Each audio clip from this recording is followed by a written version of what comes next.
Hello, world. And we are locked in. Dave the Wave still on the road. I miss him so much, but we have to talk about the NBA. Locked in is on a roll. We have to keep the momentum going. Absolutely, Cuzzo. This is my last one on the road. I'm done. Ocean City, Maryland, you are about to see the end of me. I need to get back home. I miss my family. I miss the podcast. I miss the community. I'm coming back home soon, I promise. I'm coming home. I'm coming home. Stop, you're going to make me cry. I'm coming home. I know, I can't wait. We have so much to talk about. We already talked about the East a little bit, but this episode exclusively diving into the Eastern Conference. You and I both said it. It's probably since LeBron left, the amount of drama and storylines is greater than it's ever been in a while. You could argue the East is better than the West now, and you couldn't have that argument for years. So before we dive into it, guys, we're on all podcast platforms. Make sure you download and subscribe. Locked In with 2 N's. Make sure you tell a friend. And this episode is brought to you by Magna Loops. The floor is yours, Dave.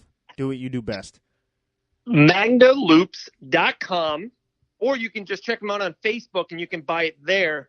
But of course, at Locked In, we get you the best deals. So here's 25% off. It's free shipping anywhere in America as well. But if you're listening to us in Canada or Brazil, we're going to charge you $4.95 for shipping, I think. But here's the code: Looped In, INN 25. Looped In 25. If you put that code in, you get 25% off your purchase. I've already seen many people buy them. Friends, family, people in the community showing us. I love it. I need to put one of the videos up. One of my friends sent me. They have it in their closet. They're putting their belt loops on it. It's great. I love the creativity from the community. So definitely check them out, magnaloops.com. But I'm ready, Cuzzo, to get locked in the Eastern Conference. LeBron James is in LA. He's out west. Let him be. There's 4 teams in the East. Let's break them down. Let's get locked in. I cannot wait.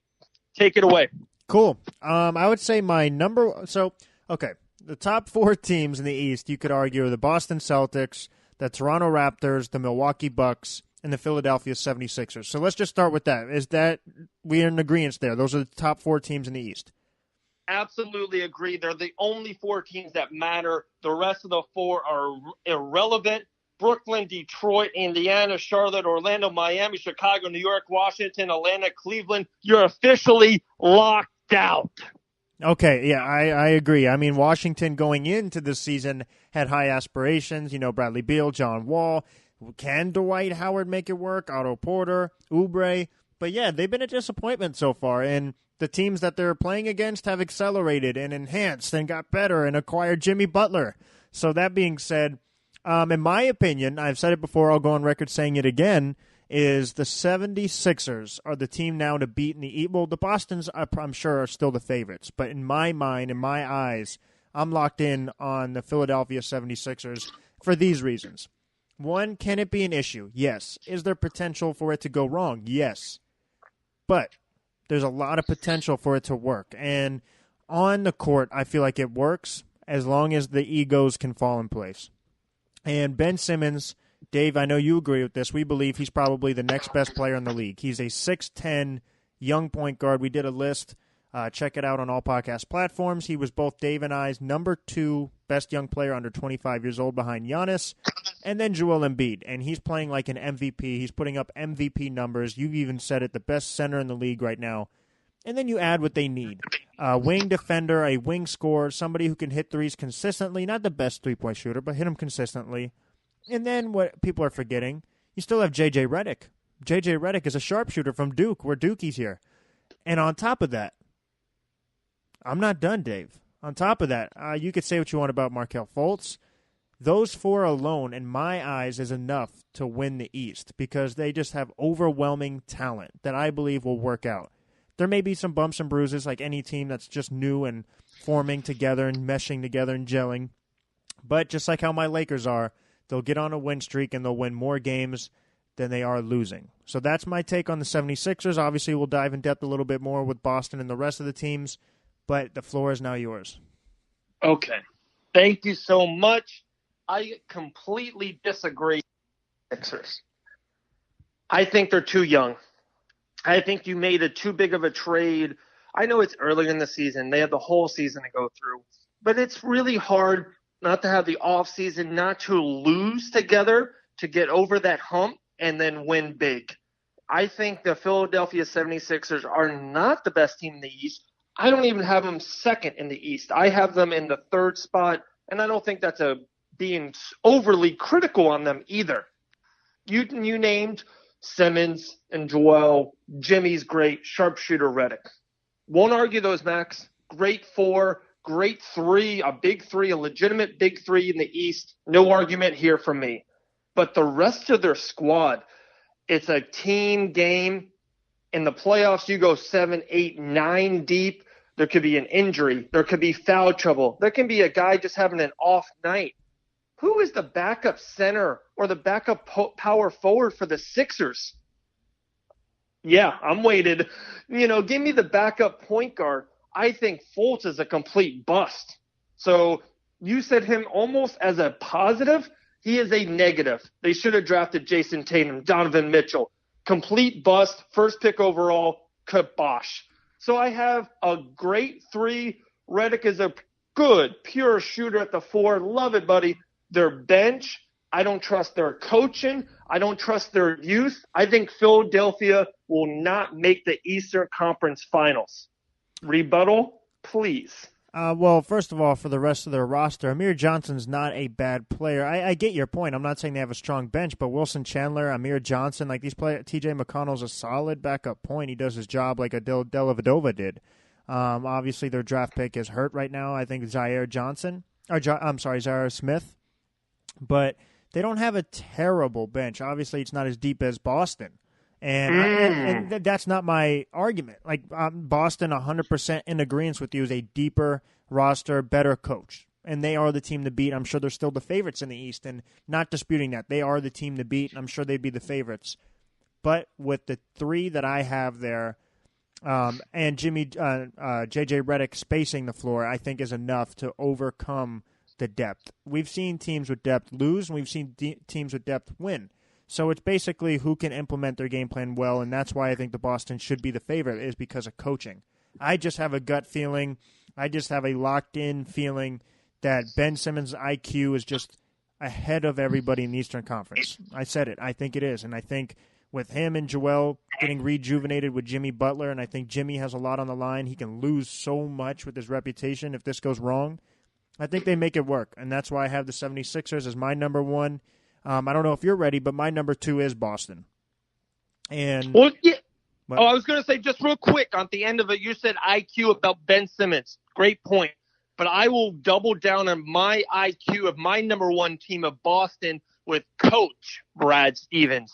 A great roster, deeper than any roster in the East by far.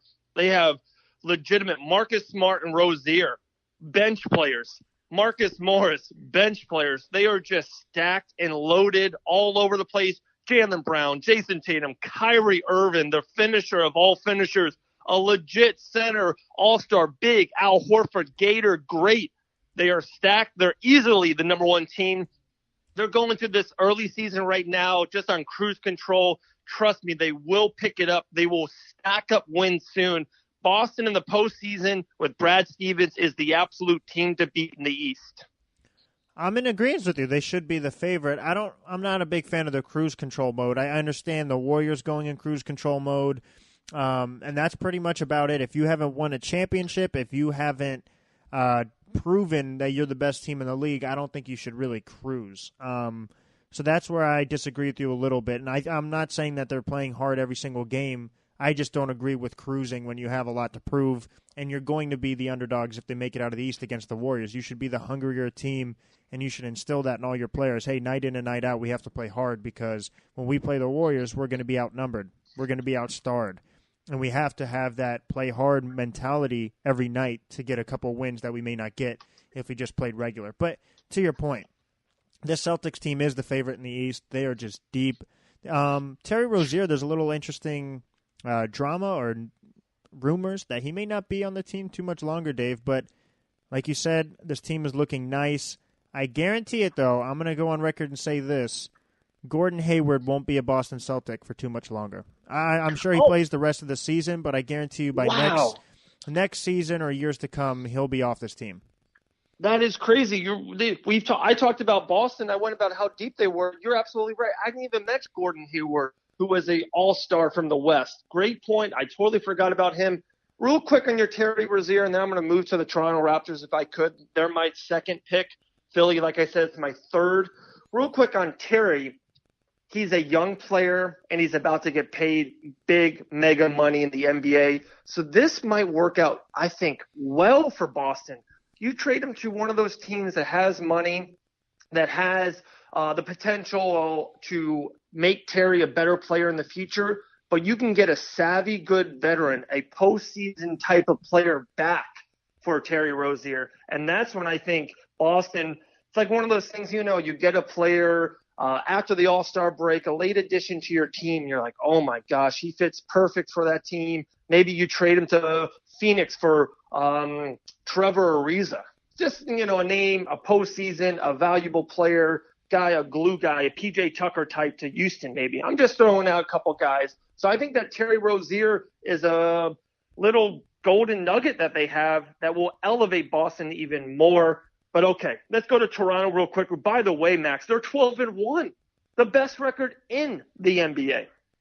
Yeah, and that's the team. That's the mentality I'm talking about. Like I think Boston should have the mentality that Toronto has, and this is a little the harder choice for me is between these two teams because I think Giannis has almost surpassed Kawhi Leonard, and you can make the argument either way. If you say Kawhi's better, it's kind of hard to argue with. He's a better shooter. He plays better defense.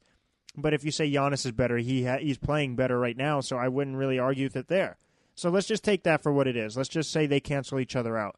And you look at the rest of their roster, this has been my whole dispute the whole time with the Bucks is they have a deep roster, but they don't have that next star. And maybe this is why I put the Raptors above Milwaukee, even though Milwaukee's on a better tear right now.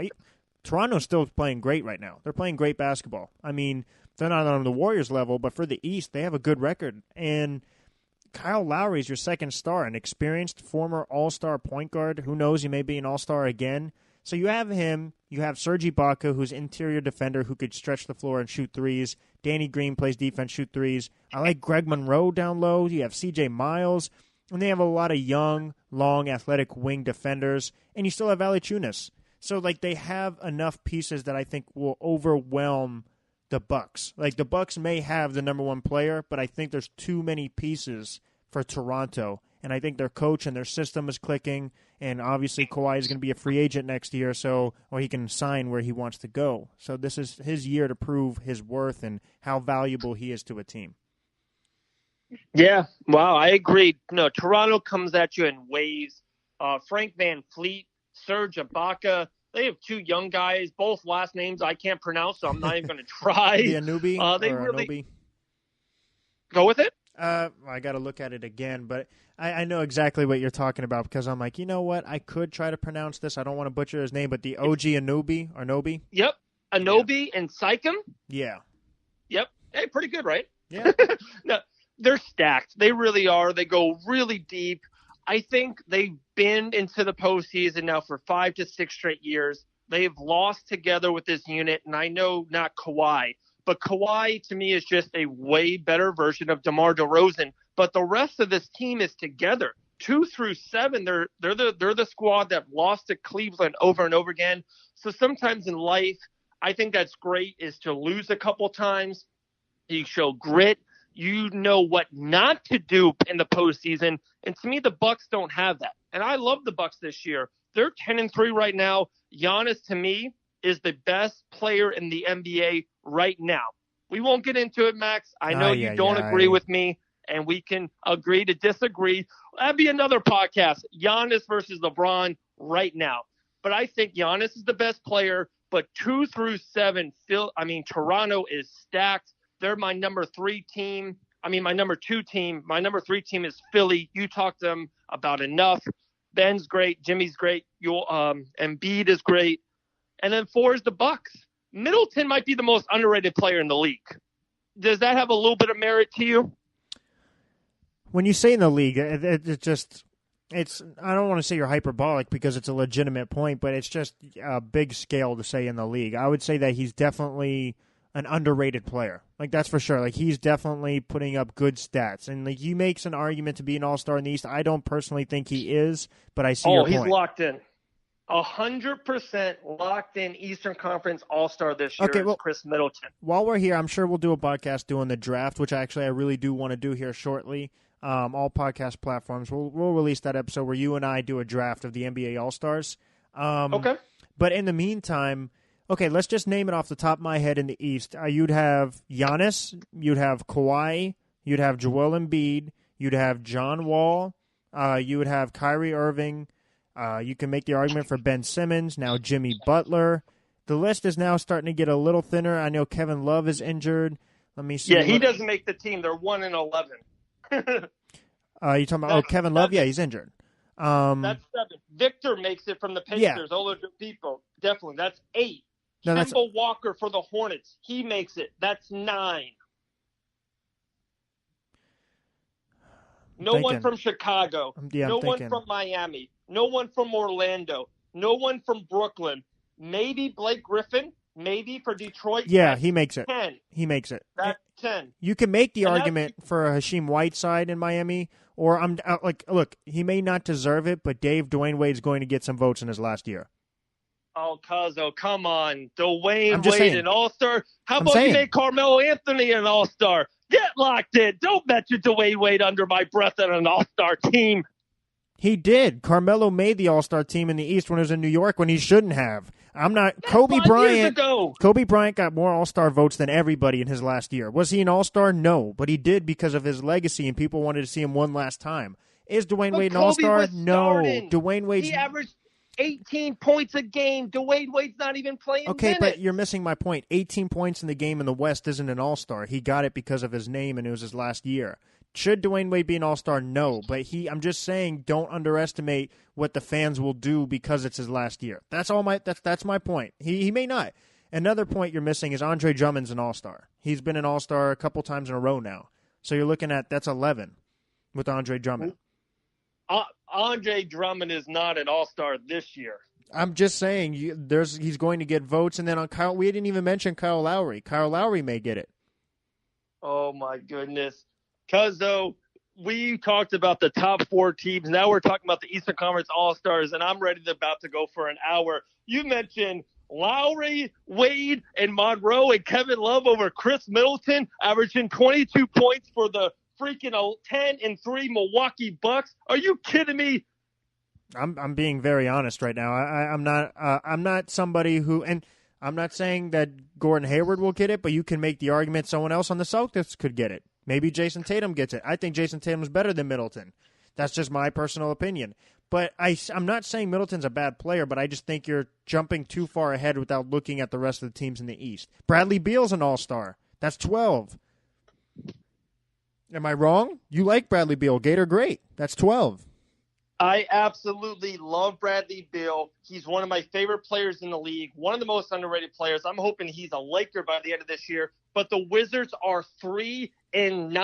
They're not going to have 2 All-Stars. They're not going to have 1 All-Star. Are you want to bet? Do you want to bet? Recording right now? Do you want to bet? Because you don't have to have a winning record to be an All-Star. You don't have to have a winning record to be an All-Star. MVP votes is different. MVP votes is completely different, but we've had teams on the worst team make an all-star team because of their stats. So what I'm saying is, if you want to make a bet that not one player from the Wizards is going to make the all-star team, I'll make a bet right now. No, my bet is Chris Middleton. If we're recording and if people are listening, I have a Chick-fil-A sandwich. I want a Chick-fil-A sandwich if Chris Middleton makes an all-star team. Is this a bet? You already owe me $1 from spelling Porzingis' name right. So let's wait until that is spelled. Back in the old days, podcast number 43.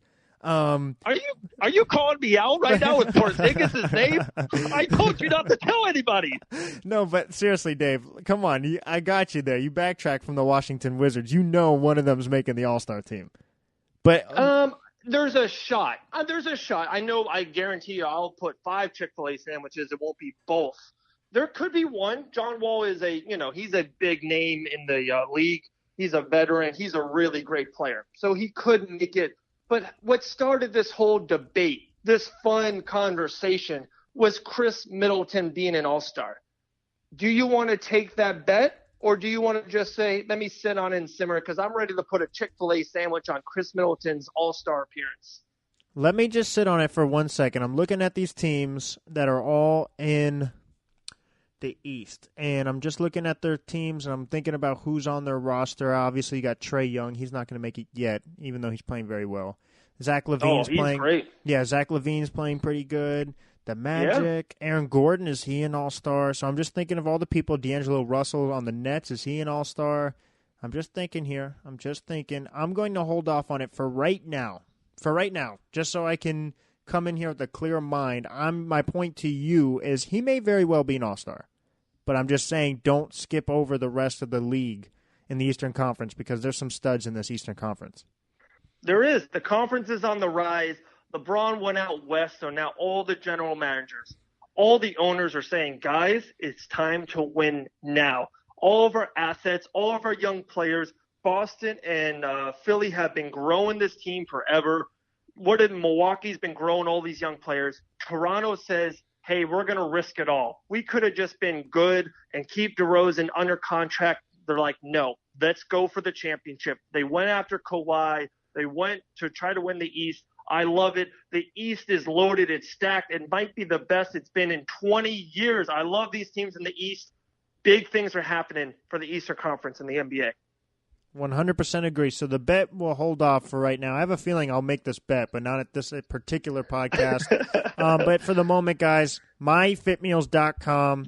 Visit it now, myfitmeals.com. It's the best meal plan out there. Dimitri from Fit Meals will hook you up with the best tasting, most affordable, most convenient, most efficient, anything you could think of when it comes to meal prepping. That's what Fit Meals is. It's quick, it's easy. If you have a busy lifestyle, you're trying to lose weight, or you're an athlete trying to gain muscle for the next season, myfitmeals.com is the best thing going. So make sure you check it out and mention Locked In.